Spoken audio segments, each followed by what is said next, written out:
ഇന്ന് ഉരുളക്കിഴങ്ങ് വെച്ചൊരു കിടിലൻ റെസിപ്പി കാണിച്ചു തരാം കേട്ടോ. നമ്മൾ ഫ്രൈ പോലെ വിഴുക്ക് വരട്ടി പോലെ എല്ലാം രണ്ടും കൂടെ മിക്സിങ് ആയിട്ടുള്ളൊരു റെസിപ്പി കേട്ടോ. അതിനായിട്ട് ഉരുളക്കിഴങ്ങ് എടുത്തത് ഇതുപോലെ സ്ലൈസായിട്ട് അരിയത് ഇതുപോലെ നീളത്തിൽ അരിഞ്ഞെടുക്കുക.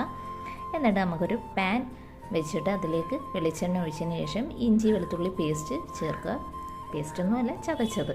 പിന്നെ അതിലേക്ക് ഞാൻ നല്ല ജീരകം ചേർത്ത് കൊടുത്തു. ഒന്ന് മിക്സ് ചെയ്തതിന് ശേഷം നമ്മൾ അരിഞ്ഞു വെച്ചിരിക്കുന്ന പൊട്ടാറ്റോ ഇതിലോട്ട് ഇട്ട് കൊടുക്കുക. പിന്നെ അതിലേക്ക് കുറച്ച് ഉപ്പും കൂടെ ചേർത്തതിന് ശേഷം അടച്ചു വെച്ച് വേവിക്കുക. ഒന്ന് ജസ്റ്റ് ചെറുതായിട്ട് വെന്താൽ മതി. അപ്പോഴത്തേക്കും നമ്മൾ അടപ്പ് തുറന്നിട്ട് അതിലേക്ക് നമ്മുടെ പൊടികൾ ഇട്ട് കൊടുക്കാം.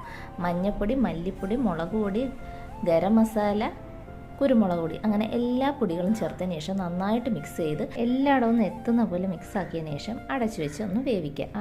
ആ പൊടികളുടെ പച്ചമണം ഒന്ന് പോകുന്നതിനും പൊട്ടാറ്റോ കുറച്ചുകൂടെ ഒന്ന് വേവുന്നതിനുമായിട്ട് കേട്ടോ. അപ്പം നമ്മുടെ റെസിപ്പി റെഡി ആയിട്ടുണ്ട്. സൂപ്പർ ടേസ്റ്റാണ്. എല്ലാവരും മസ്റ്റായിട്ടൊന്ന് ട്രൈ ചെയ്യണം കേട്ടോ. അപ്പോൾ ഇന്ന് ഇത്രയേ ഉള്ളൂ.